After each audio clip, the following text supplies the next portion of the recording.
Para pembenci Jokowi ini langsung pasti akan kelojotan jika melihat dan mencermati pidato di sidang paripurna yang dibawakan oleh Pak Prabowo. Dan mengapa demikian? Kita akan bahas, tapi yang pasti, jika kalian pembenci Jokowi, kalian harus nonton video ini sampai selesai.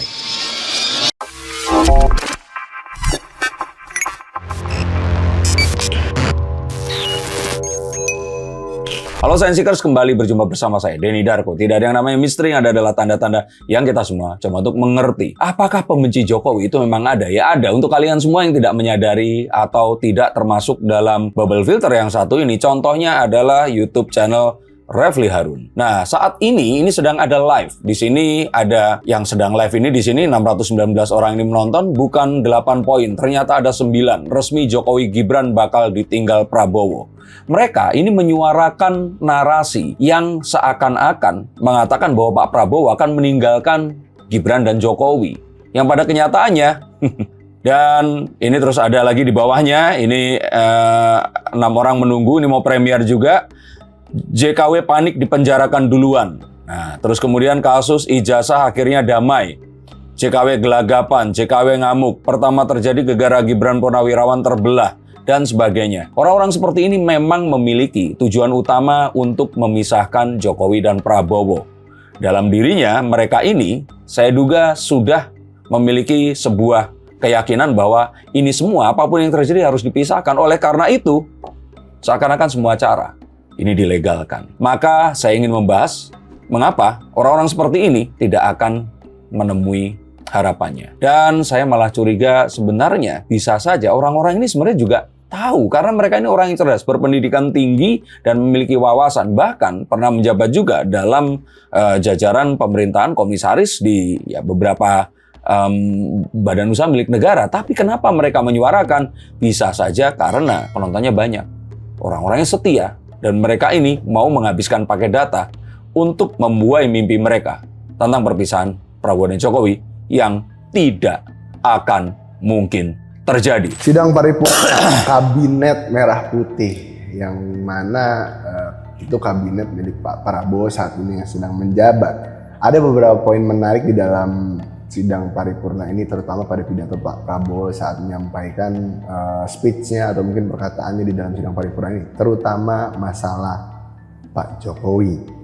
Salah satunya adalah beliau bilang Pak Prabowo ini masih belum move on, bukan move on, bahkan bisa dibilang masih tetap memuji kinerja Pak Jokowi pada kepemimpinan sebelumnya. Bahkan beliau bilang tingkat inflasi Indonesia bisa serendah sekarang ini itu berkat prestasi Pak Jokowi juga. Mulai dari situ gimana menurut Mas Denny?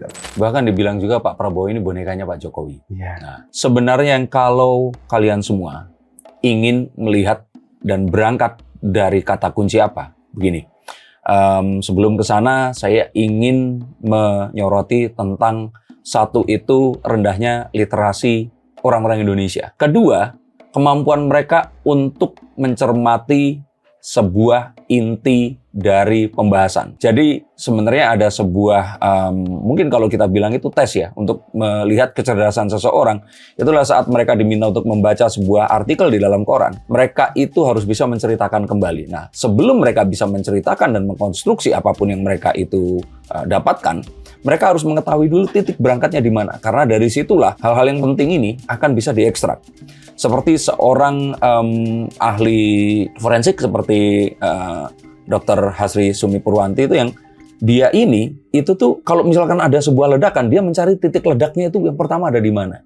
Nah, saya melihat titik ledak dari pidato Pak Prabowo ini dimulai dari kondisi dunia yang tidak baik-baik saja. Banyak ketidakpastian. Dan terus kemudian kita lari ke arah bahwa transisi pemerintahan terbaik itu adalah saat dari Pak Jokowi ke Pak Prabowo. Kita berangkat dari situ dulu. Karena kondisi yang tidak baik-baik saja, maka transisi ini harus mulus.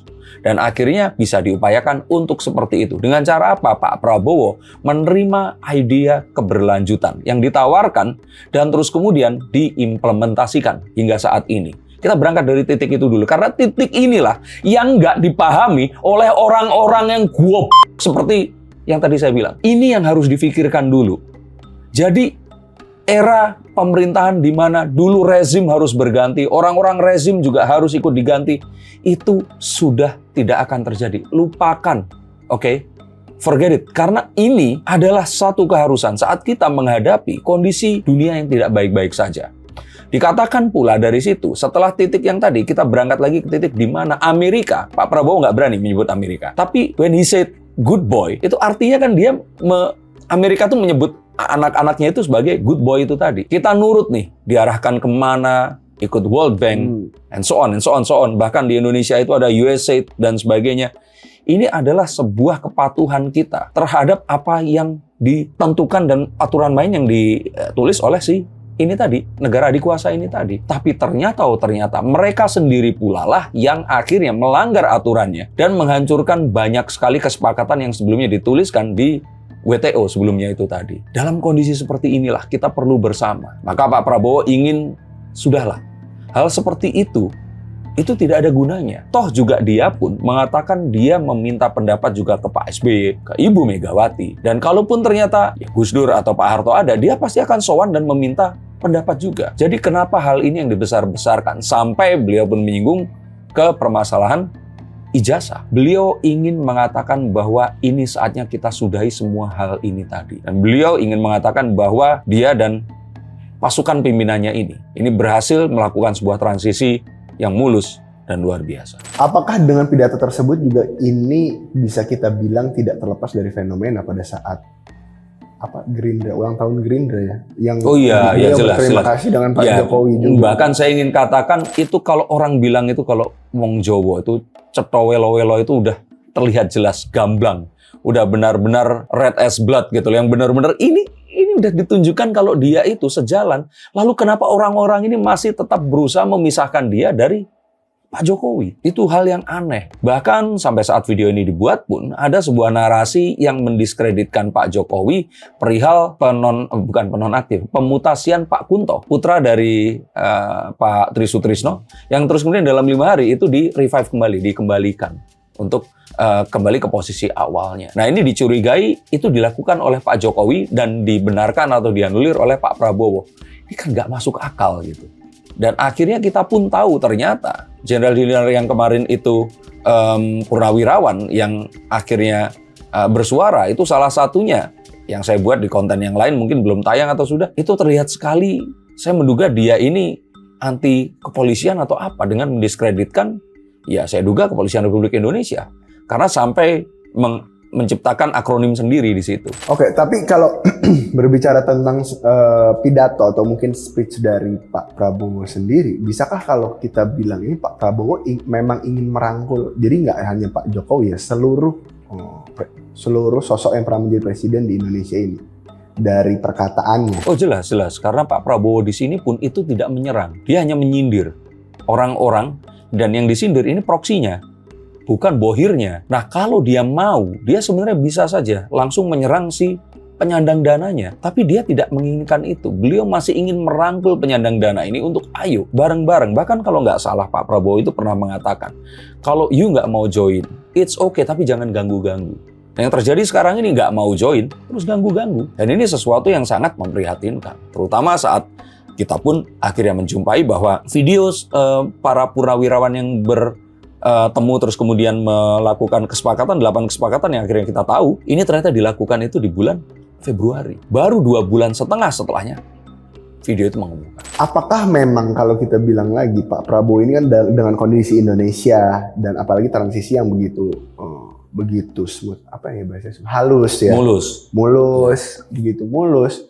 Ini juga ada, kalau kita bilang, juga ada campur tangan Pak Jokowi dan juga jasa Pak Jokowi. Namun kenapa diarahkan justru Pak Prabowo ini seolah-olah bonekanya Pak Jokowi? Padahal yang kita tahu zaman Pak Jokowi pun Pak Jokowi juga menerima isu yang sama. Bahwasanya Pak Jokowi boneka Ibu Mega. Karena tujuannya itu bukanlah Pak Prabowo. Tujuannya di sini itu adalah menghasut masyarakat yang tidak mengetahui dan kurang mengikuti jalannya perpolitikan di Indonesia. Dengan membuat Pak Prabowo ini seakan-akan adalah boneka Pak Jokowi, maka pendukung Prabowo yang sungguh-sungguh, diehardernya ini akan tersinggung terus berusaha untuk ikut memisahkan Pak Jokowi dan membenci mereka. Ini sama seperti orang-orang yang mengajak untuk membenci seseorang. Dan mereka ini melakukannya seperti merekrut untuk masuk ke agama mereka. Sesuatu yang absurd, aneh. Dan kalau menurut saya ini harus segera diambil tindakan tegas. Tapi apakah dengan Pak Prabowo juga menyinggung nanti ijazah saya juga dicari-cari lagi atau mungkin dibahas-bahas lagi? Apakah itu bisa kita bilang sindiran bahwasanya atau mungkin peringatan dari Pak Prabowo bahwasanya dirinya juga melihat atau mungkin memantau, memperhatikan terkait isu ijazah palsu Pak Jokowi ini? Tentu saja, Pak Prabowo ini seseorang yang update. Bahkan beliau pun menonton YouTube. Saya yakin beliau ini menonton. Yang mungkin kalau pemimpin lain biasanya akan menyerahkan kepada bidang komunikasi dan meminta untuk menyarikan, dia akan ngomong. Tapi kalau menurut saya Pak Prabowo ini menonton langsung. Lantas apakah bisa dibilang juga dengan Pak Prabowo menyinggung kasus ijazah palsu Pak Jokowi ini bisa menjadi sebuah tanda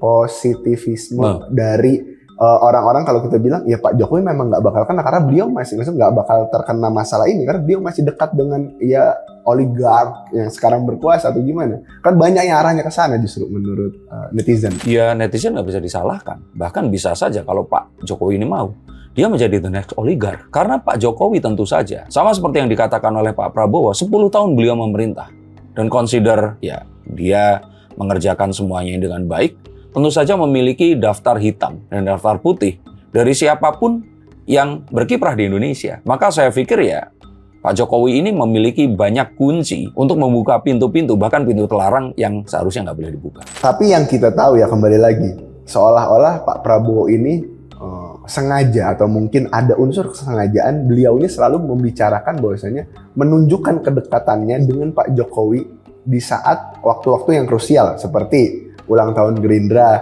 sekarang rapat paripurna kabinet.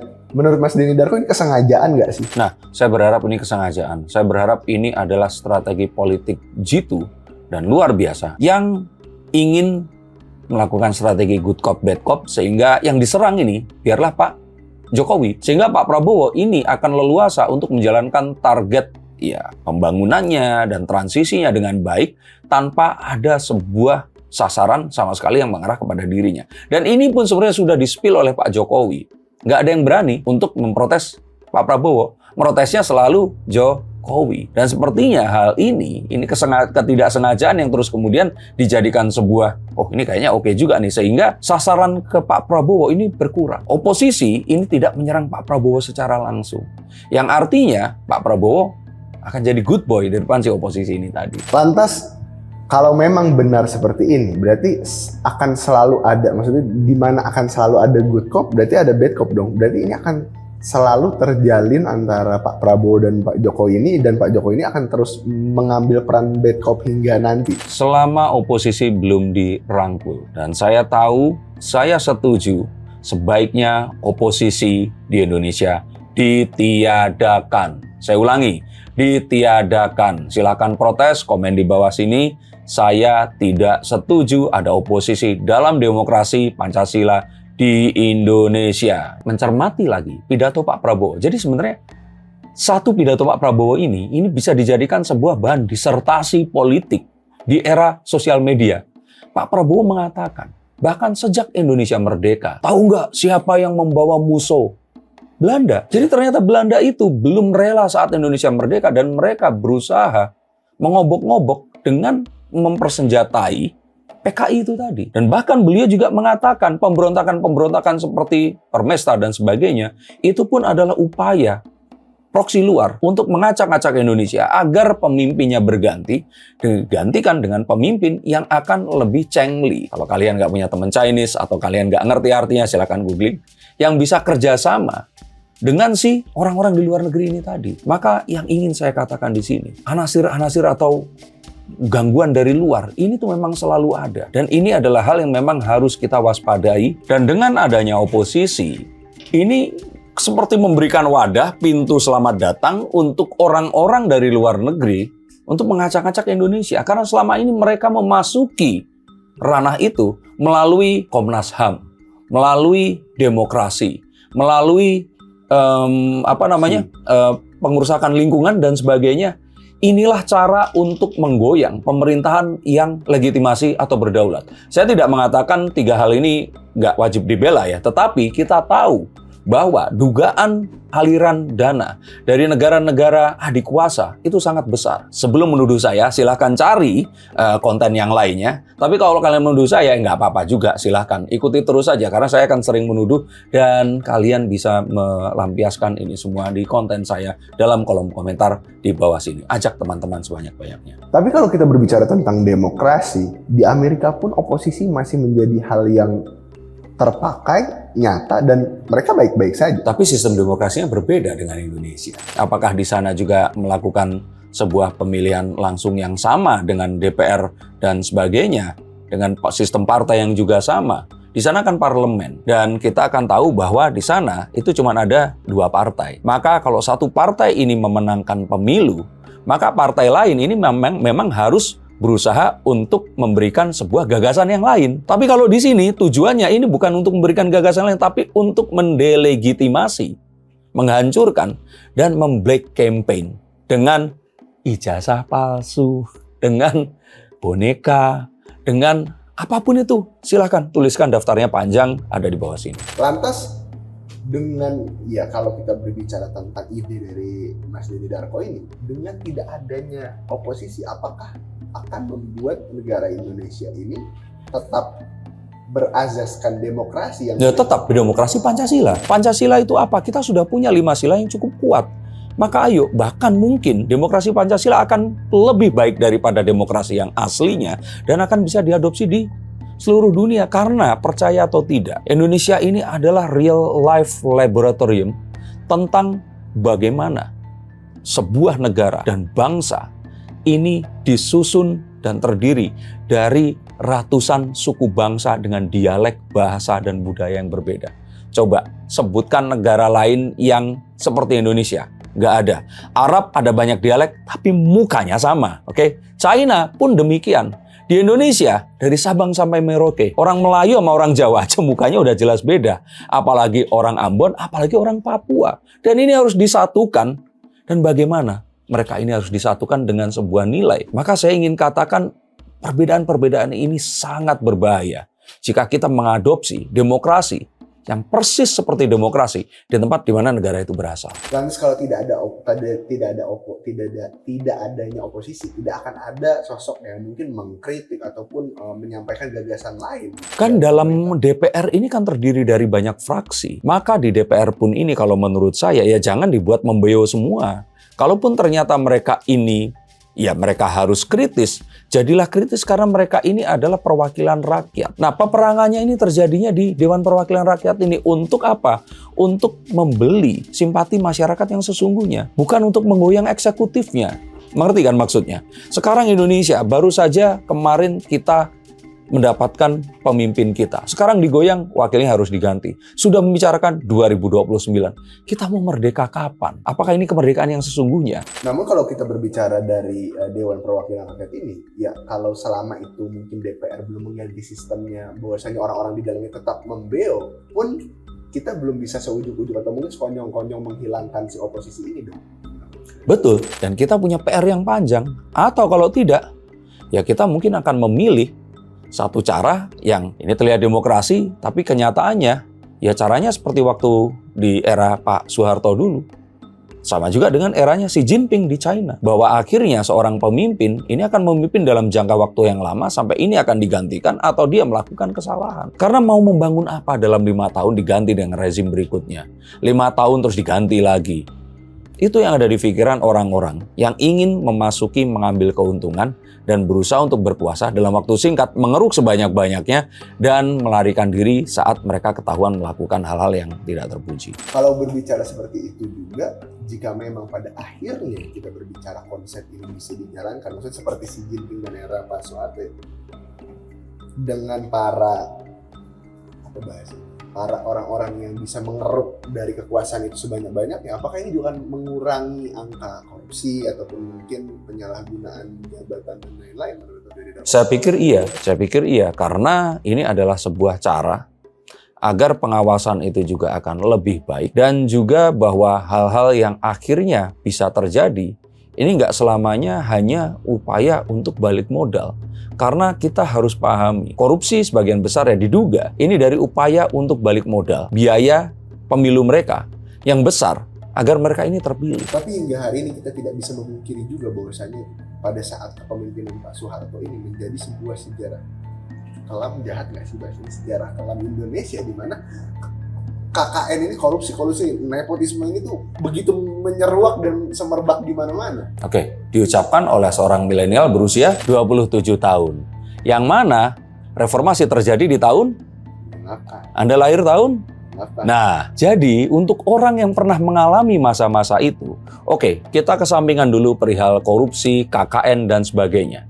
Tapi saat itu, semuanya itu order. Tidak ada hal-hal yang membuat kita itu terkaget-kaget seperti sekarang ini. Oke, mungkin beberapa orang akan mengatakan bahwa kotorannya disimpan di laci dan sebagainya. Tapi tidak bisa kita pungkiri adanya upaya pemilihan pemimpin secara langsung yang setiap 5 tahun itu digelar, itu pun ternyata menimbulkan riak-riak yang juga menimbulkan korban. Tentu saja kita nggak pernah lupa tentang adanya polarisasi yang terjadi saat pilkada DKI, hingga akhirnya pemilu yang melibatkan Jokowi dan Prabowo juga.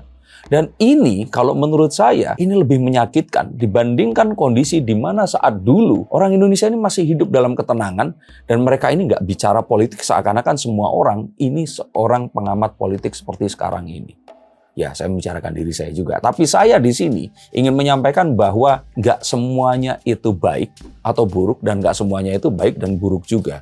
Tapi sekarang pun kita sudah mulai mendengar bahwa reformasi kemarin itu gagal. Karena nyatanya mungkin saja, seperti ingin saya katakan, demokrasi yang kita anut saat ini dan kita percayai, bukan yang Pancasila ya, ini belum melaksanakan demokrasi Pancasila yang sesungguhnya. Dan karena itu akhirnya kita terjebak dalam sebuah paradoks palsu yang mana setiap 5 tahun kita menginginkan pergantian pemimpin, tapi akhirnya saat kondisi dunia tidak baik-baik saja dan memerlukan kita berpegangan tangan untuk saling menghadapi apa yang akan kita hadapi ini nanti, orang menganggap ini adalah sebuah bentuk pemerintahan boneka, meneruskan satu hal yang buruk dan sebagainya. Padahal yang ingin dilakukan oleh Pak Prabowo ini hanyalah melanjutkan apapun yang sudah dibangun dan juga untuk melakukan sesuatu yang lebih baik, belajar dari kesalahan dan keberhasilan para pendahulunya. Lantas sekarang ini kan Pak Prabowo ini kalau kita bisa bilang ingin mengembalikan di mana pemerintahan ini adalah pemerintahan yang kontinu, bukan sekadar ajang bagi-bagi potongan kue saja, ya kan, maksudnya kayak hari ini potong kue dan lain-lain. Lantas apakah ini akan menjadi atau mungkin kita bilang sebuah era revolusi kembali di saat Pak Prabowo sekarang dengan Pak Jokowi? Kita nggak tahu ya Pak Prabowo nanti 2 periode dan setelahnya akan diteruskan siapa, apakah sosok ini juga akan meneruskan perjuangan dari Pak Jokowi ke Pak Prabowo dan terus menerus, itu akan memberikan dampak yang begitu besar kepada Indonesia? Saya pikir iya, dan sebenarnya Pak Prabowo pun saat beliau membicarakan tentang keberlanjutan, itu nggak semua hal juga yang diinisiasi oleh Pak Jokowi ini diteruskan, yang gagal juga di stop di situ. Tapi narasi yang dikembangkan oleh orang-orang yang membenci ini kan adalah tadi itu, meneruskan, nggak ada perubahan, malah membeo dan mengikuti apa yang diarahkan oleh Pak Jokowi. Saya ingin katakan bahwa apapun yang sekarang ini dipilih oleh Pak Prabowo, ini adalah jalan yang terbaik dan alternatif yang paling baik. Tapi ingat, dalam konteks dunia tidak baik-baik saja. Jika ternyata dunia masih baik-baik saja, tidak ada perang tarif yang menggila seperti sekarang, tidak ada peperangan yang membuat banyak negara akhirnya kehilangan kestabilan dan perekonomian ini akhirnya menjadi permasalahan di banyak region di seluruh dunia, maka saya kira mungkin kita akan bisa mengikuti perpindahan rezim atau ke pemerintahan sama seperti tahun-tahun sebelumnya. Tapi ingat, keberlanjutan ini diperlukan karena kondisi dunia yang tidak baik-baik saja dan penuh ketidakpastian. Bagaimana menurut pendapat kalian? Apakah kalian menangkap titik berangkat dari mana kita membahas ini? Dan dari situ semuanya harus kita jabarkan dengan jelas. Karena jika kita gagal memahami kondisi dunia yang tidak baik-baik saja, maka mungkin kita akan jatuh kepada narasi anak haram demokrasi, pemerintahan boneka, dan hal-hal yang harus dituduhkan untuk menjatuhkan Jokowi. Tulis pendapat kalian di bawah sini. Terima kasih atas atensinya dan sampai jumpa di konten yang berikutnya. Salam.